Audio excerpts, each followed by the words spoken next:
IPhone কেনার জন্য আমি যেই বাজেটে সবচেয়ে বেশি প্রশ্ন পেয়ে থাকি, আলামিন ভাই আমার বাজেট হচ্ছে 40 থেকে 45,000 টাকা, তাহলে আমি কোন আইফোনটা কিনবো?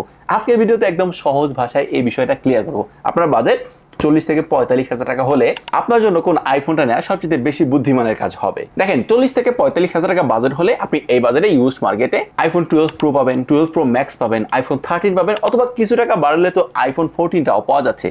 এখন প্রশ্ন হচ্ছে, এই ফোনগুলোর মধ্যে আপনার জন্য কোন ফোনটা বেস্ট হবে বা আপনারই কোন ফোনটা নেওয়া উচিত? দেখেন, আইফোন 12 প্রো ম্যাক্স ভাই, এই ফোনটা বড়, ডিসপ্লেও বড়, 3টা ক্যামেরা আছে, টেলিফটো লেন্স আছে, মনে হবে কি আমি এইটাই নেই। আবার এদিকে আইফোন 13 দেখে মনে হচ্ছে যে না, এইটা যেহেতু নিউয়ার মডেল, এইটা নেওয়া হয়তো বেশি বুদ্ধিমানের কাজ হবে। আবার এদিকে যদি কোনোভাবে বাজেটটা আপনার 45 থেকে 46-47 করা যায়, তাহলে তো আইফোন 14টাই পাওয়া যাচ্ছে, তাহলে ওইটা আমি কেন নিব না? তো এই জায়গাটায় ভাই আপনাদের কনফিউজড হয়ে যাওয়াটাই খুব স্বাভাবিক। আর সত্যি কথা বলতে, আমি যদি এই বাজারের মধ্যে একটা ইউজ ফোন কিনতে চাইতাম, আমি শুধুমাত্র একটা জিনিস দেখেই সিদ্ধান্ত নিতাম না। কারণ ভাই, একটা ইউজ ফোন কিনতে গেলে একটা জিনিস খুবই গুরুত্বপূর্ণ, কোন মডেলের ফোন কিনবো এটা যেমন গুরুত্বপূর্ণ, তার চেয়ে বড় গুরুত্বপূর্ণ হচ্ছে আসলে ফোনটা কোন কন্ডিশনে আছে বা ফোনটা কোন অবস্থায় আছে। আচ্ছা, এবার ধরেন আপনি মার্কেটে গিয়ে আইফোন 12 প্রো ম্যাক্স কিনলেন, ফোনটা হাতে নিলে বেশ ভালো পরিমাণ প্রিমিয়াম ফিল পাওয়া যায়, বেশ বড় সড়ো, 3টা ক্যামেরা আছে, 6.7 ইঞ্চির ডিসপ্লে আছে, স্টেনলেস স্টিল ফ্রেম, মানে দেখতে কিন্তু বেশ ভালোই লাগবে। আর এইটার ডিজাইনকে যদি আমরা আইফোন 16 প্রো ম্যাক্স এর সাথে মিলাই, আহামরি কিন্তু পুরনো কিন্তু মনে হচ্ছে না। অর্থাৎ কোনোভাবেই মনে হবে না যে আদৌ এটা 5 বছর আগের ফোন বা 2020 সালের ফোন।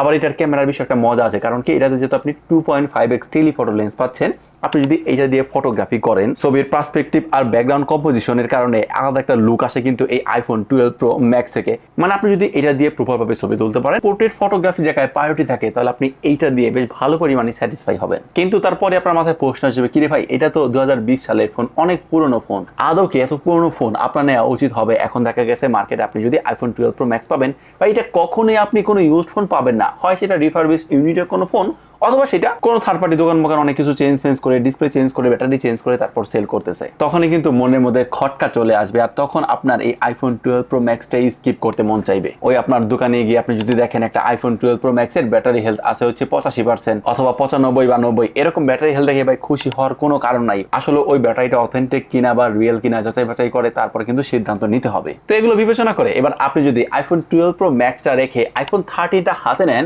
ইনিশিয়ালি আইফোন 13টা হাতে নিয়ে আপনার কাছে ওইরকম প্রিমিয়াম ফিল লাগবে না, বাট আপনি কিছুক্ষণ যখন ব্যবহার করবেন, মোটামুটি ক্যামেরা দেখবেন, বাট তখন আপনার কাছে মনে হবে কি না, আসলে এই আইফোন 13টা আইফোন 12 এর চাইতে কিন্তু অনেকটাই ব্যালেন্স। অ্যাপেলের A15 বায়োনিক চিপসেট আছে, একটা ওলেড প্যানেল আছে, আবার এইটার যে উপরের দিকে নচটা, এটা আইফোন 12 প্রো ম্যাক্স এর চাইতে কিন্তু অনেকটাও কম, মানে আপনার চোখে অতটাও বাঁধবে না। মেইন ক্যামেরা দিয়ে আপনি ফটোগ্রাফি আর ভিডিওগ্রাফি করে বেশ ভালো পরিমাণে মজা পাবেন। আবার তার চাইতে বড় বিষয় হলো আইফোন 13 এ কিন্তু আপনি সিনেম্যাটিক মুডেও ভিডিও করতে পারতেছেন। তো এই সকল জিনিস দেখে আপনারা তখন মনে হবে যে না, আইফোন 13টা যেহেতু আইফোন 12 এর চাইতে একটু নিউয়ার মডেল, পাশাপাশি ফোনটাও ব্যালেন্স, আমি এখানে সিনেম্যাটিক মোডেও ভিডিও করতে পারতেছি, তখন আইফোন 12টা স্কিপ করে আপনার মনেই চাইবে যে না, আমি তাহলে আইফোন 13টাই নেই। তবে হ্যাঁ, এখানে যে জিনিসটা আপনার ক্লিয়ার হওয়া দরকার, এখন আপনি ভাবেন আসলে কি আপনার একটা টেলিফটো লেন্স দরকার, আপনি কি টেলিফটো লেন্স দিয়ে পোর্ট্রেট ফটোগ্রাফি করেন, আপনি কি ছবির জায়গায় বেশি প্রায়োরিটি দিচ্ছেন, তাহলে অবশ্যই আপনার এখানে আইফোন 12 প্রো ম্যাক্সটা নেওয়া সেটা বুদ্ধিমানের কাজ হবে।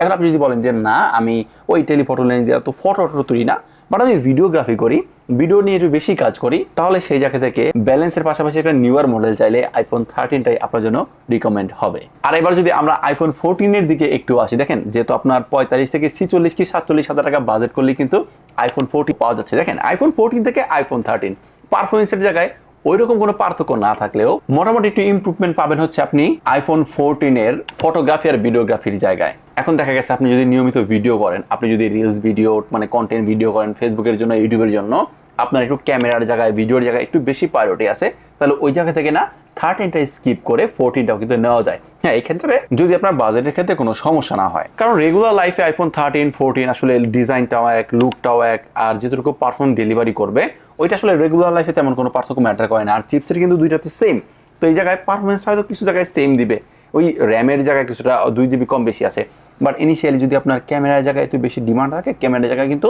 আইফোন 14টা স্লাইটলি বেটার পারফর্ম আপনাকে ডেলিভারি দিতে পারবে।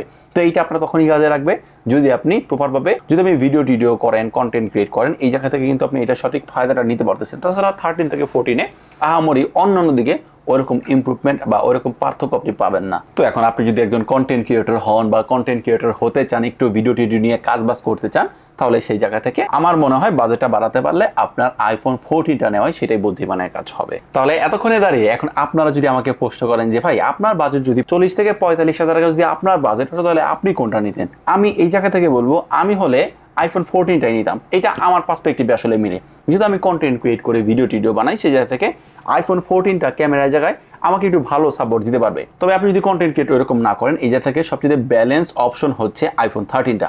বাট আপনি যদি বলেন যে না আমার হচ্ছে একদম পোর্ট্রেট ফটোগ্রাফি জায়গা বেশি প্রায়োরিটি আছে, আমি ফটোগ্রাফি বেশি করি, ওই জায়গা থেকে আইফোন 12 প্রো ম্যাক্সটা আপনাকে বেশ ভালো পরিমাণ স্যাটিসফাই দিতে পারবে। এখন আপনার প্রায়োরিটি, ডিমান্ড, ক্রাইটেরিয়া এগুলো মিলেই তারপর আপনার পছন্দের ফোনটা সিলেক্ট করুন।